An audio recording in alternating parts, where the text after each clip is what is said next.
Hello, MBA Chemistry. We're going to talk a little bit about Section 13, or Chapter 13-1, ions in aqueous solutions and colligative properties. Understanding this is very important. It can have implications from everything from how to make ice cream to safe roads.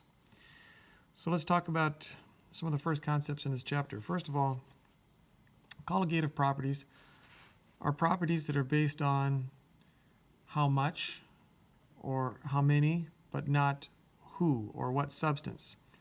So one of the aspects of this chapter is to figure out how many pieces do we get. For example, if we're trying to figure out how many school buses we need, we're going to need to know how many students are going. We don't need to know if they're freshmen or seniors or juniors or whether they're boys or girls. We just need to know how many. And that's the way it is in this chapter about colligative properties. It's about how many will impact the type of property that we have. In the beginning of a chapter, it talks about dissociation. And a few pages later,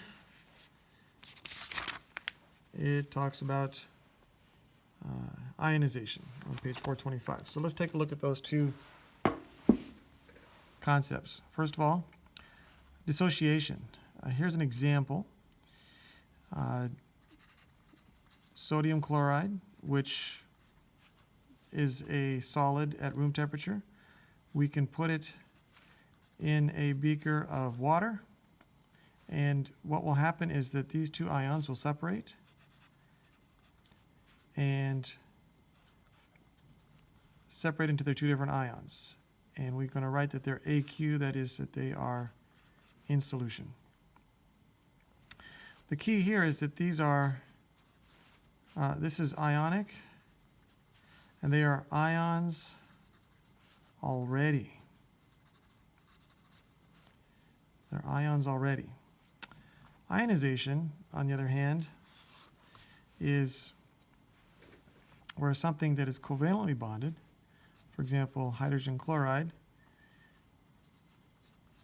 when it gets mixed into water, will also separate into ions, H3O.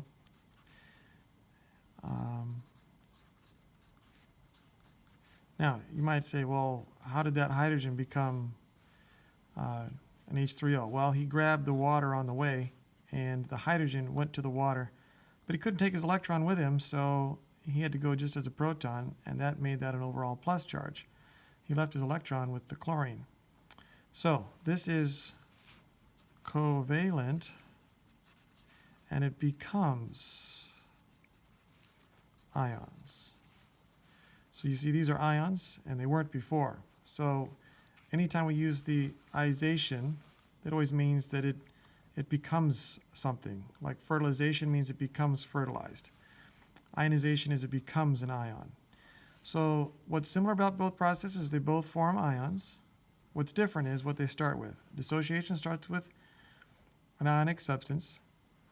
Ionization starts with a covalent substance. Might be a little confusing because it says ionization, but it isn't, because it is forming an ion. Both end with ions.